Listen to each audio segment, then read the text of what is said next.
PC, SC, MBC, ST, FC இது எல்லாமே நீங்கள் ஜாதின்னு நினச்சிக்கிட்டு இருக்கீங்களா? இதெல்லாம் ஜாதியோட சுருக்கெழுத்து. யாராவது கேட்டால் நான் எம்பிசி அப்படின்னா, எம்பிசின்னா அது ஒரு ஜாதி, எஸ்சினா அது ஒரு ஜாதி, பிசினா அது ஒரு ஜாதி, அதை தான் அந்த ஜாதி பேரை தான் சுருக்கி இப்படி சொல்கிறாங்க அப்படின்னு நீங்கள் நினச்சிக்கிட்டு இருக்கீங்களா? அப்படி நீங்கள் நினச்சிட்டு இருக்கிறவராக இருந்தீங்கன்னா உங்களோட தான் நான் இந்த பதிவில் உரையாட போகிறேன். ஜாதியா ஜாதி இல்லையா அப்படிங்கிறதோட சேர்த்து நம்மளோட சொந்த அனுபவத்தையும் உங்களோட ஒரு 2 அனுபவங்களை பகிர்ந்துக்க போகிறேன். விவரமாக பேசலாம் வாங்க. அரசியல் வெங்காயத்தின் அன்பு வணக்கம். ஆண்ட பரம்பரை என்னும் ஜாதிய மனநோய்க்கு எதிராக நாம் களம் காணுவது இன்றியமையாதது என்று நீங்கள் கருதினால், தங்களுக்கு வாய்ப்பு இருந்தால் நமது அரசியல் வெங்காயம் சேனல் வளர்ச்சிக்கு நீங்களும் பங்களிக்கலாம். நான் நம்மளோட சொந்த அனுபவங்களை உங்களோட பகிர்ந்துக்கிறதுக்கு முன்னாடி, நீங்கள் எஸ்சின்னு நினச்சிக்கிட்டு இருக்கிறது, பிசின்னு நினச்சிக்கிட்டு இருக்கிறது, எம்பிசின்னு நினச்சிக்கிட்டு இருக்கிறது அதெல்லாம் ஒரு ஜாதிக்கான சுருக்கெழுத்து அப்படின்னு நீங்கள் நம்பிட்டு இருந்தீங்கன்னா அதெல்லாம் முற்றிலும் போய் அது ஜாதிக்கான சுருக்கெழுத்து கிடையாது. எஸ்சி அப்படின்னா ஷெட்யூல்டு கேஸ்ட். அந்த ஷெட்யூல்டு கேஸ்ட்டுக்குள்ளே அந்த அந்த அந்த அந்த கம்யூனிட்டிக்குள்ளே, அந்த குரூப்புக்குள்ளே கிட்டத்தட்ட 76 ஜாதி இருக்குது. எஸ்சிங்கிறது ஒரு குரூப், ஒரு ஒரு ஒரு சமூக குழு அப்படின்னு சொல்லலாம். அதை குரூப் பண்ணியிருக்காங்க. இவங்க எல்லாம் ஒரே மாதிரியான சமூக பொருளாதார இல்லை அந்த ஒடுக்குமுறைகளை அனுபவித்த சமூகம் அப்படிங்கிற மாதிரி ஒரு குரூப் பண்ணப்பட்டிருக்கு. அதுதான் ஷெட்யூல்டு கேஸ்ட். அந்த ஷெட்யூல்டு கேஸ்ட் அப்படிங்கிறதுக்கான 2 வார்த்தைக்குமான முதல் எழுத்து தான் எஸ்சி, ஷெட்யூல்டு கேஸ்ட் அப்படிங்கிறத முதல் எழுத்தாக எடுத்திருக்காங்க. அதே போல் தான் பிசி. பிசிங்கிறதும் பேக்வேர்டு கம்யூனிட்டி.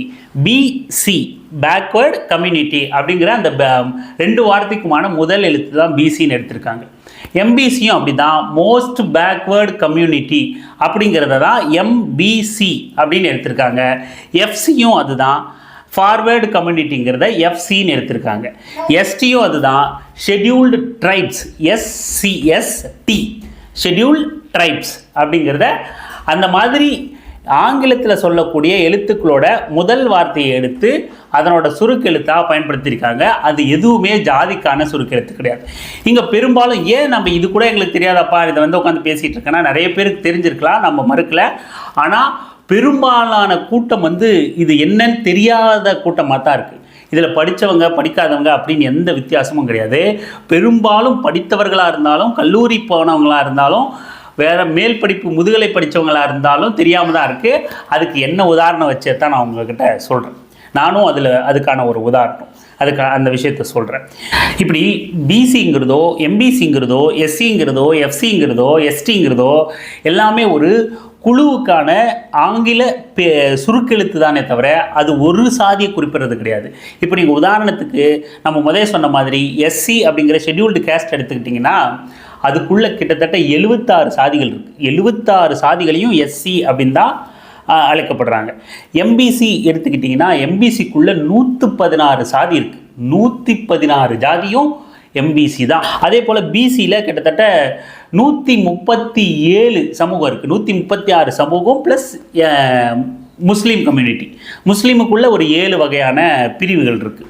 இப்படி 136 ஜாதி இருக்குது பிசிங்கிற அந்த பேக்வேர்டு கம்யூனிட்டிங்கிற அந்த குழுவுக்குள்ளே, அந்த கம்யூனிட்டிக்குள்ளே. அதே போல் எஸ்டிக்குள்ளே ஒரு 36 ஜாதி இருக்குது. எஃப்சிக்குள்ளே 79 ஜாதி இருக்குது. இப்படி ஒவ்வொன்றுத்துக்குள்ளேயும் பல்வேறு ஜாதிகள் இருக்குது. அந்த பல்வேறு ஜாதிகளை ஒரு குழுக்களாக மாற்றி அந்த குழுக்களுக்கான அந்த குழுவோட ஆங்கில பேரோட சுருக்கெழுத்து தான் நாம் சொல்கிற பிசியாக இருக்கட்டும், எம்பிசியாக இருக்கட்டும், எஸ்சியாக இருக்கட்டும், எஸ்டியாக இருக்கட்டும், எஃப்சியாக இருக்கட்டும். எல்லா பேருக்குள்ளேயும் பல சாதிகள் இருக்குது. நீங்கள் ஏதாவது ஒரு குழுக்குள்ளே அந்த கம்யூனிட்டிக்குள்ளே எம்பிசின்னு தங்களை நினச்சிக்கிட்டு அப்போ நம்ம ஜாதி மட்டும்தான் எம்பிசி, எம்பிசின்னா எங்கள் ஜாதிடா அப்படின்னு நீங்கள் நினச்சிக்கிட்டு இருக்கக்கூடாது. பிசின்னா எங்கள் ஜாதிடா அப்படின்னு நினச்சிக்கிட்டு இருக்கக்கூடாது. இவங்கெல்லாம் எஸ்சின்னா ஏதோ ஜாதி அப்படின்னு நீங்கள் நினச்சிக்கிட்டு இருக்கக்கூடாது. எஸ்சிங்கிறது ஷெட்யூல்டு கம்யூனிட்டி, அவ்வளோதான். அதுவும் இதை விட இன்னும் மோசமான நிலைமை என்ன அப்படின்னா, தன்னை எம்பிசின்னு சொல்லிப்பான், தன்னை பிசின்னு சொல்லிப்பான். ஆனால் இதனோட அந்த குழுவோட தமிழாக்கம் கூட இவங்களுக்கு தெரியாது. பிசின்னா என்ன, பேக்வேர்டு கம்யூனிட்டின்னு சொல்கிறாங்க. அப்போ பேக்வேர்டு கம்யூனிட்டின்னா என்ன, பிற்படுத்தப்பட்ட சமூகம். பிற்படுத்தப்பட்ட சமூகம் தன்னை ஆண்ட பரம்பரைன்னு நினச்சிக்கிட்டு இருக்கிற ஒருத்தனுக்கு பிற்படுத்தப்பட்ட சமூகம்னா வேற யாரையோ சொல்கிறாங்க போல. இந்த பட்டியலினத்து ஒடுக்கப்பட்ட மக்களை தான் நீங்கள் பெரும்பாலும் இந்த இடஒதுக்கீடு சம்பந்தமாக இல்லை இந்த சாதிய சம்பந்தமாக ஏதாவது ஒரு பட்டியலை குறிப்பிடுறாங்க செய்திகளில், இல்லை ஏதோ ஒரு தகவலுக்காக குறிப்பிடுறோம் அப்படின்னு வச்சுக்கோங்களேன். பெரும்பாலும் தங்களை ஆண்ட பரம்பரைன்னு நினச்சிக்கிட்டு இருக்கிறவெல்லாம் பிற்படுத்தப்பட்ட சமூகம் அப்படின்னு குறிப்பிடும்போது அது நமக்கு இல்லை போல், அது பிற்படுத்தப்பட்ட சமூகமா அப்படின்னு நினச்சிக்கிட்டு இருக்காங்க. கிண்டலுக்காக நம்ம சொல்லலை, இது சும்மா போகிற போக்கில் நம்ம ஏதோ சொல்லணும் பேசணுங்கிறதுக்காக சொல்லலை. இன்னும் பல இளைஞர்கள், நீங்கள் வயதானவர்களை விட்டுருங்க, பல இளைஞர்கள், படித்த இளைஞர்கள், டிகிரி வாங்கின இளைஞர்கள், முதுகலை பட்டம் பெற்ற இளைஞர்கள், நல்ல டவுனில் வேலைக்கு போய்கிட்டு இருக்கிற ஐடி வேலை பார்க்குற இளைஞர்கள் எல்லாம் கூட பிற்படுத்தப்பட்ட சமூகம்னா என்னன்னு தெரியல, மிகவும் பிற்படுத்தப்பட்ட சமூகம்னா என்னன்னு தெரியல. பிற்படுத்தப்பட்டதை கூட விடுங்க, மிகவும் பிற்படுத்தப்பட்டன்னா அவன் கன்ஃபார்மே பண்ணிடுறான் அது நம்ம இல்லை, அது ஒடுக்கப்பட்ட மக்கள் போல், அது ஷெட்யூல்டு காஸ்ட் மக்கள் போல் அப்படின்னு அவன் நினச்சிட்றான். அதை பற்றி ஏதாவது செய்தி வந்தாலோ அதை ஏதாவது குறிப்பிட்டு சொன்னாலோ தமிழில் சொல்லும்போது நம்ம இல்லைடா அது நாம் ஆண்ட பரம்பரை, நம்மளை போய் பிற்படுத்தப்பட்ட சமூகம் சொல்கிறான், அதுவும் மிகவும் பிற்படுத்தப்பட்ட சமூகம், நாம் போய் இருக்க முடியுமா, நாம் ஆண்ட பரம்பரை அப்படின்னு நினச்சிக்கிட்டு இருக்கான். அதுவும் இந்த ஆண்ட பரம்பரைன்னு நினச்சிக்கிட்டு அவனை என்ன குறிப்பிட்றாங்கன்னு தெரியாமல் எஸ்சின்னா அவன் ஜாதின்னு நினச்சிக்கிட்டு இருக்கான். ஓ நீ எஸ்சியா, எஸ்சி உங்களை எஸ்சிப்பா அப்படின்னு நினச்சிட்டு இருக்கான். எஸ்சின்னா என்னன்னு கூட அவனுக்கு தெரியாது. பட்டியலினத்து மக்கள்லாம் அப்படின்னா என்னன்னு கூட அவனுக்கு தெரியாது. அதனோட தமிழாக்கம் அது அந்த பட்டியலினம் அப்படிங்கிறதே ஜாதினும் சில பேர் நினச்சிக்கிட்டு இருக்கான். அதை மட்டும் தமிழில் தெரிஞ்சுக்கிட்டு பட்டியலினத்து மக்கள்னா அதுவும் ஜாதி தான், அந்த பட்டியலினம் அப்படிங்கிறது ஜாதி தான் அப்படின்னும் பல பேர் நினச்சிக்கிட்டு இருக்கான். இதெல்லாம் உண்மை. நாம் ஏதோ பேசணும், ஏதோ கண்டென்ட் கிடைக்காம பேசணும் அப்படின்லாம் கிடையாது. இது நம்ம ரொம்ப நாளாக நினச்சிக்கிட்டு இருக்கோம். இதில் ஒரு தெளிவு கிடைக்கணும், இதை பற்றி பேசணும் அப்படின்னு சொல்லிட்டு. இதில் எனக்கே ஒரு சொந்த அனுபவம் உண்டு. நான் கல்லூரி படிக்கும்போது ஒரு 10-15 வருஷத்துக்கு முன்னாடி முதுகலை படிக்கும்போதே எனக்கும் பெருசாக அப்போது சாதியை பற்றின புரிதல், சமூகத்தை பற்றின புரிதல்லாம் ஒன்றும் கிடையாது. நமக்கு சும்மா கவனிச்சிக்கிட்டு இருக்கோம் சமூகத்தை, அவ்வளோதான். அப்போ நான் முதுகலை படிக்கும்போது நண்பர்களோடு உட்காந்து பேசிக்கிட்டு இருக்கோம். எதுக்காக அந்த பேச்சு ஆரம்பிச்சோன்னு தெரியல, என்ன பேசணுன்னு தெரியல. நீ என்ன பிசி, நான் என்ன எம்பிசி அப்படின்னு சொல்லி பேசிக்கிட்டு இருக்கோம். ஏதோ ஒரு காரணம் என்னன்னு எனக்கு ஞாபகம் இல்லை. அப்போ நான் சொல்கிறேன் எம்பிசின்னு, மற்ற ஒரு 4-5 பேர் உட்காந்து பேசிகிட்டு இருக்கோம். அதில் நான் எம்பிசின்னு சொல்கிறேன். மற்றவர்கள் என்ன சொன்னாங்கன்னு எனக்கு இப்போவும் நினைவில்லை. அதில் இன்னொரு நண்பன் மட்டும் அவனும் எம்பிசின்னு சொல்லி சொன்னான். அப்போ எனக்கு டக்குன்னு உள்ளுக்குள்ளேருந்து ஒரு என்ன சொல்கிறது, இந்த உள்ளுக்குள்ளேருந்து ஒரு மிருகம் எட்டி பார்க்கன்னு சொல்லுவாங்கள்ல, அந்த மாதிரி நான் எம்பிசின்னு சொல்லிவிட்டு இன்னொருத்தனும் எம்பிசின்னு சொன்னதுன்னே எனக்கு கொஞ்சம் ஆர்வம் ஆயிடுச்சு. எம்பிசி, நீ எம்பிசியா அப்படின்னு சொல்லி கேட்டேன் அவங்ககிட்ட. ஆமாம் நானும் எம்பிசி அப்படின்னு சொல்லிட்டு அவன் சொன்னான். சரி, அதோட அதுக்கு அடுத்து நான் டீப்பாக உள்ள போல் அமைதியாகிட்டோம். அப்புறம் தொடர்ச்சியாக பேசுகிறோம். அவன் அப்புறம் பேசும்போது சில விஷயங்கள்லாம் பேசிகிட்டு இருப்போம் இல்லையா, ராவா பசங்க உட்காந்தாலே. அப்போ அவன் சொல்வான், அவங்க வீட்டில் நாங்கள் பானை செய்வோம், பானை குயவு வேலை இருக்கு இல்லையா, அதை சொல்லுவோம், நாங்கள் இதை இப்படி செய்வோம், இப்படி தான் மண்ணை மிதிப்போம், கால் வலிக்கும், அந்த சக்கரத்தை சுற்றி விட்டு தான் செய்வோம் அப்படின்லாம் அவனோட இதுவெல்லாம் பகிர்ந்துக்கிறான், அவனோட ஷேர் பண்ணிக்கிறான் நண்பர்கள்கிட்ட. இப்படிலாம் மண்ணை மிதித்து கஷ்டப்பட்டு இந்த வீலில் போட்டு சுற்றி எவ்வளோ கஷ்டமாக இருக்கும் தெரியுமா அப்படின்லாம் அவன் சொல்லிக்கிறான். என்னடா இவன் எம்பிசி அப்படின்னு சொல்லி சொன்னானே, பானை செய்வோன்னு சொல்கிறானே, எம்பிசிங்கெல்லாம் இந்த வேலையை செய்ய மாட்டாங்கல்ல, பெரும்பாலும் விவசாய வேலையில் இருப்பாங்க, அப்படி வேறு ஏதாவது தொழில் பண்ணிகிட்டு இருப்பாங்க, பானை செய்கிறேன்னா அவங்ககிட்ட கேட்கல. அவங்ககிட்ட நான் வெளிப்படையாக நீ எம்பிசின்னு சொன்ன என்ன எது சொல்கிற அப்படின்னு சொல்லி கேட்கல. ஆனால் நானாக நினச்சிக்கிட்டேன், ஓ அப்போது எம்பிசின்னா வெறும் இந்த சமூகம் மட்டும் இல்லை, எம்பிசிக்குள்ளே மற்ற சாதிகள்லாம் இருக்குது, எம்பிசின்னா ஒரு ஜாதி கிடையாது. அவன் எம்பிசின்னு சொன்னதுனே அவன் என் சாதிக்காரன் நான் நினச்சிட்டேன். அப்போது என் சாதின்னு அப்படின்னு சொல்லிட்டு உள்ளுக்குள்ளே ஒரு ஆர்வம் வந்துருச்சு. அப்போ எம்பிசின்னா அவன் நம்ம சாதிக்காரன் அப்படிங்கிற நினைப்பில் இருக்கும்போது அவன் வேறு தொழில் வேறையாக சொல்லும்போது என்ன வழக்கமாக இதை செய்ய மாட்டாங்களேன்னும் போது அப்போ தான் எனக்கு ஒரு சின்னதாக ஒரு கிளிக் கிடைக்குது. ஓ எம்பிசின்னா நிறைய சாதிகள் இருக்கும் போல் அதுக்குள்ளே அப்படிங்கிற மாதிரி. நான் அப்போ முதுகலை படிக்கிறேன், அப்போ வரைக்குமே எம்பிசினா ஜாதின்னு நானும் நினச்சிக்கிட்டு இருக்கேன்.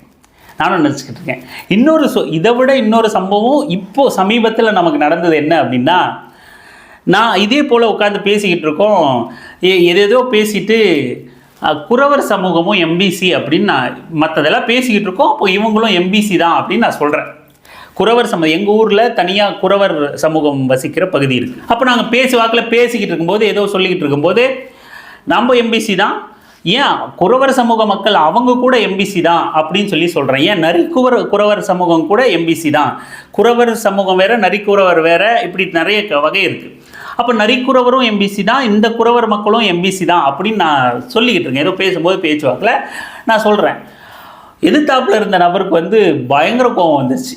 பயங்கரமாக கோவப்பட்டு, அது எப்படி நீ இவங்கள போய் எம்பிசின்னு சொல்லலாம் அப்படின்னு சொல்லிட்டு பயங்கரமாக கோவப்பட்டு கிட்டத்தட்ட கைகலப்பு அடிக்கிற ரேஞ்சு வரைக்கும் போயிடுச்சு.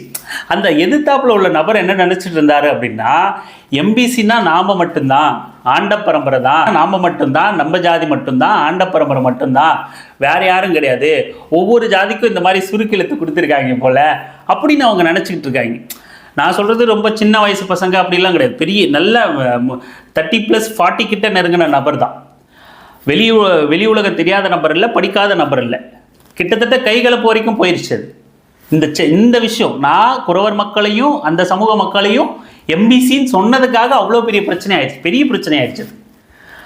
அப்படின்னு அப்போ தான் எனக்கு தோணுச்சு, ஓ நம்ம மட்டும் அறியாமையிலிருந்து அப்படி நினைக்கல, இன்னமும் சமூகத்தில் எம்பிசின்னா என்னன்னு தெரியல, எம்பிசினா என்னன்னு தெரியலங்கிறத தாண்டி அதுக்கான விரிவாக்கம் தெரியல, அதுக்கான விரிவாக்கம் என்ன, மோஸ்ட் பேக்வர்டு கம்யூனிட்டின்னா என்னன்னு அந்த விரிவாக்கம் தெரியாதது ஒரு பிரச்சனை இல்லை. சரி, அது ஆங்கிலம் அப்படின்னா மிகவும் பிற்படுத்தப்பட்ட மக்கள்னா கூட இந்த சமூகத்துக்கு என்னன்னு தெரியல, இளைஞர்களுக்கு என்னன்னு தெரியல, அவன் மிகவும் பிற்படுத்தப்பட்ட அப்படின்னும் போதே அவன் அங்கே போயிடுறான். அவன் அது பட்டியலினத்த மக்கள் போல, தலித் மக்கள் போல, நம்ம சொல்லலை, நம்ம ஆண்ட பரம்பரை, நம்மளை போய் எப்படி அவன் பிற்படுத்தப்பட்ட சமூகம்னு சொல்லுவான் அப்படின்னு நினச்சிக்கிறேன். பிற்படுத்தப்பட்ட சமூகமாக இருக்கட்டும், மிகவும் பிற்படுத்தப்பட்ட சமூகமாக இருக்கட்டும், பல இளைஞர்கள் மோஸ்ட் ஆஃப் த மிக அதிக அளவில் பெரும்பான்மையான இளைஞர்கள் வந்து இப்படித்தான் இருக்கான். பெரிய சமூக புரிதல் இல்லாத, ஜாதிய புரிதலுங்கிறத விட கேஸ்ட்னா என்ன, கம்யூனிட்டினா என்ன, இந்த எம்பிசி பிசின்னா என்னன்னு தெரியாத, அந்த புரிதலே இல்லாத இளைஞர்களாக தான் பொதுவாக நம்ம இருக்கோம். அப்படிங்கும்போது தான் சரி, இதை பற்றி நம்ம ஒரு சந்தர்ப்பத்தில் பேசியே ஆகணும், புரிய வச்சே ஆகணும், இவ்வளவு சீரியஸாக இருக்கே இளைஞர்கள் மத்தியிலே அப்படின்னும் போது நமக்கு வருத்தமாக இருந்துச்சு. அதை சொல்லணும் அப்படிங்கிறதுக்காக தான் இந்த பதிவு. நம்ம மறுபடியும் சொல்கிறோம், பிசின்னாலோ எஸ்சின்னாலோ எம்பிசின்னாலோ அது ஜாதி கிடையாது, அது ஒரு தொகுப்பு, அது ஒரு கம்யூனிட்டி, அதுக்குள்ள பல்வேறு ஜாதிகள் இருக்குது. நம்ம ஏற்கனவே சொன்ன மாதிரி ஒவ்வொரு பிரிவுக்குள்ளேயும் சில 100 கணக்கான ஜாதிகளோ, சில குறிப்பிட்ட 30-40 சாதிகளோ இருக்குது. தமிழ்நாட்டில் மொத்தம் கிட்டத்தட்ட 364 சாதிகள் இருக்குது. அதுவும் சிலர் எண்ணிக்கை தப்பாக சொல்லிட்டுப்பா, இதில் இங்கே இருக்குது அப்படின்னு சொல்லாதீங்க. ஒரு உதாரணத்துக்கு இப்போது நீங்கள் ஒரு விஸ்வகர்மா சாதி எடுத்துக்கிட்டிங்கன்னா அதுக்குள்ளே பல்வேறு சாதிகள் இருக்குது. அந்த விஸ்வகர்மாங்கிறது ஒரு ஜாதியாக வச்சுட்டா அதுக்குள்ளே பல்வேறு சாதிகள் இருக்குது. பொற்கொள்ளர் இருக்குது, கருமார் இருக்குது, அப்படின்னு பல்வேறு சாதிகள் இருக்குது, நிறைய வகை இருக்குது. இப்போ வன்னியர் எடுத்துக்கிட்டிங்கன்னா வன்னிய குல சத்திரியர் அப்படிங்கிறது ஒரு குரூப், அந்த ஒரு சாதி பேர், அந்த கேட்டகரி. அதுக்குள்ளே வன்னியர் இருக்குது, வன்னியார் இருக்குது, கவுண்டர் இருக்குது, கண்டர் இருக்குது, வன்னியக்குல அக்னிக்குல சத்திரியர் இருக்குது, இப்படின்னு பல்வேறு ஜாதிகள் வந்து வன்னியக்குல சத்திரியர் அப்படிங்கிற என்னப்பா நீ பெரிய ஜாதி பெரும் பேசுகிறேன்லாம் இல்லை, அப்படி தான் அரசு குரூப் பண்ணியிருக்கு, அப்படி தான் இருக்குது. வன்னியக்குல சத்திரியர் அப்படிங்கிற அந்த கேட்டகரிக்குள்ளே தான் வன்னியர், கவுண்டர், வன்னிய, கண்டர், அக்னிகுல சத்திரியர், இப்படின்னு பல்வேறு கேட்டகரிக்குள்ள அந்த குரூப் பண்ணதுன்னே தாங்கெல்லாம் ஒரு கேட்டகரி, நாமெல்லாம் ஒரு ஜாதி அப்படின்னு நினச்சிக்கிட்டான். ஜாதி ஒற்றுமை வந்து இவங்களுக்குள்ளே வந்துருச்சு. அந்த மாதிரி பல்வேறு ஜாதிகள் இருக்குது, ஒரு சாதிக்குள்ளே பல்வேறு பிரிவுகள் இருக்குது. அதனால் எண்ணிக்கையில் நீங்கள் முன்ன பண்ண நினச்சிக்கிட்டு இருக்கலாம். நாம் அந்த துணை சாதிகளில் தவிர்த்த சாதிகள் எண்ணிக்கையை நம்ம சொல்கிறோம். இதுதான் தமிழ்நாட்டில் உள்ள ஜாதி எண்ணிக்கை. பிசி எம்பிசின்னு சொல்கிறதுக்கான அர்த்தம் பிற்படுத்தப்பட்ட வகுப்பு, மிகவும் பிற்படுத்தப்பட்ட வகுப்பு, ஃபார்வேர்டு கம்யூனிட்டி. அதுவும் குறிப்பாக நம்ம ஒன்று சொல்லணும், ஓபிசின்னா ஆரம்ப காலகட்டத்தில் எனக்குமே என்னன்னு தெரியல, என்னடா நம்மள தான் எம்பிசின்னு சொல்கிறாங்களே, அப்புறம் நம்ம ஏன் ஓபிசின்னு சொல்லணும், ஆரம்பம் இந்த ஓபிசி சர்டிஃபிகேட்லாம் படிக்கும்போது வாங்கணும் அப்படின்னு சொன்னபோது ஓபிசின்னா யாருன்னு தான் நானும் கேட்பேன்.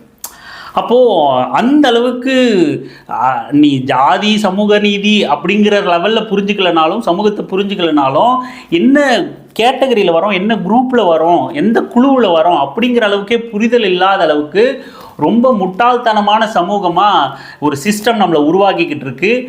அந்த சிஸ்டமால் லாபம் அடைகிற ஒரு குறிப்பிட்ட சமூக மக்களுக்காக அதை நம்ம கவனிச்சுக்கணும்.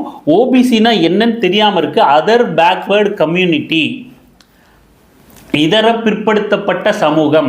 அந்த ஓபிசிக்குள்ளே யாரெல்லாம் வருவோம் அப்படின்னா, எஸ்சி எஸ்டி இல்லாத, பட்டியலினத்து பழங்குடி மக்கள் இல்லாத, எஃப்சி ஃபார்வேர்டு கம்யூனிட்டி, ஜென்ரல் கேட்டகரியில் வருவாங்க பற்றியா ஃபார்வேர்டு கம்யூனிட்டி. உதாரணத்துக்கு சொல்லணும்னா பார்ப்பனர்கள், அதில் இன்னும் சில சாதிகள்லாம் இருக்குது.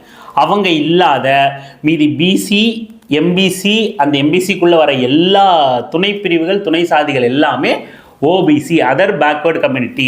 இதை கூட அண்ணன் திருமாவளவன் தெளிவாக சொல்லியிருப்பாரு. அதர் ஓபிசின்னு ஒருத்தர் இருக்கால, ஷெட்யூல்டு காஸ்ட் எஸ்சிங்கிறதே பேக்வேர்டு கம்யூனிட்டி தான் அப்படின்னு சொல்லியிருப்பார். நீ அதர் பேக்வேர்டு கம்யூனிட்டின்னு ஒன்று சொல்கிறல்ல, அப்போ உண்மையாக ஒரு பிற்படுத்தப்பட்ட சமூகம், இதர பிற்படுத்தப்பட்ட சமூகம்னு இருக்கும்போது அப்போ உண்மையாக பிற்படுத்தப்பட்ட சமூகம் எது அப்படின்னு கேள்வி இருக்குல்ல. அந்த உண்மையாக பிற்படுத்தப்பட்ட சமூகம் தான் பட்டியலினத்து ஒடுக்கப்பட்ட மக்கள், தலித் மக்கள். அவங்க தான் உண்மையான பிற்படுத்தப்பட்ட சமூகம், பிசி பேக்வேர்டு கம்யூனிட்டி. அதனால தான் மற்ற சமூகங்கள்லாம் அதர் பேக்வேர்டு கம்யூனிட்டியாக மாறி இருக்கு, இதர பிற்படுத்தப்பட்ட சமூகமாக மாறி இருக்கு. இப்படின்னு இதை நம்ம எடுத்தோம்னா நம்ம ஜென்ரலாக எஜுகேஷன் பர்பஸாகவே சுத்தமாக புரிதல் இல்லாமல் இருக்கும். அதுலேயே இந்த மாதிரியான சிக்கல் இருக்குது. அதை தாண்டி நம்ம சமூக புரிதலுக்கு போகணும். சமூக நீதி தளத்தில் ஜாதியை புரிஞ்சுக்கணும். இடஒதுக்கீடு அப்படின்னு நீ ஜாதி ஒழிக்கணுங்கிற, அப்புறம் ஏன் இடஒதுக்கீடு கேட்குறேன்னெலாம் முட்டாள்தனமாக பேசிக்கிட்டு இருப்பாங்க இல்லை. அப்புறம் ஸ்கூலில் சர்டிஃபிகேட்டை கிழிச்சிரு அப்படின்னு இந்த தளத்துலலாம் நம்ம யோசிக்கணும், கேள்வி எழுப்பணும். ஏன் அப்படிங்கிறத சமூக நீதி பேசுகிறவான், முற்போக்காக பேசுவான், ஆனால் இடஒதுக்கீடு பேசுகிறாங்களே. நீங்கள் அடிப்படை ஆரம்ப கட்டத்தில் இருந்தால் கூட அப்படி ஏன்ற கேள்வியை கேளுங்க. ஏன்ற கேள்வியை நம்ம எழுப்பும்போது அதுக்கு உங்களுக்கு பதில் கிடைக்கும். அந்த பதிலில் உங்களுக்கு லாஜிக்கலாக முழுமையாக திருப்தி அடைய முடிஞ்சிச்சு அப்படின்னா அப்போது உங்களுக்கு ஒரு புரிதல் கிடைச்சிச்சின்னு அர்த்தம். இல்லை ஏதோ ஒன்று இடிக்குது அப்படின்னா இன்னும் தேடுங்க, இன்னும் வேறு யாராவது சொன்னதை பேசுறதை கேளுங்க. நீங்கள் உங்களுக்கு வாசிக்க நேரம் கிடைக்கலன்னா கூட, வாசிக்கிறத பழக்கம் ஏற்படலைன்னா கூட பேசுகிறவங்கள கேளுங்க, நிறைய கேளுங்க. கேட்கும்போது நமக்கு அறிவு கொஞ்சம் விரிவடையும். அப்போது இந்த சமூகத்தை பற்றின புரிதல், சாதியை பற்றின புரிதல், மதத்தை பற்றின புரிதல் ஓரளவுக்கு ஏற்பட வாய்ப்பு இருக்குது. தொடர்ந்து இது போன்ற புரிதலற்ற, விழிப்புணர்வற்ற பல விஷயங்களை எடுத்து நம்ம உரையாடுவோம், விவாதம் பண்ணுவோம். சமூகத்தை ஒரு மாற்றத்தை நோக்கி பயணிக்க வைக்க அரசியல் வெங்காயம் தன்னால் இயன்ற வேலையை தொடர்ந்து செஞ்சுக்கிட்டே இருக்கும். தொடர்ந்து பேசலாம், தொடர்ந்து இணைந்திருங்கள் அரசியல் வெங்காயம் சேனலுடன். நன்றி, வணக்கம்.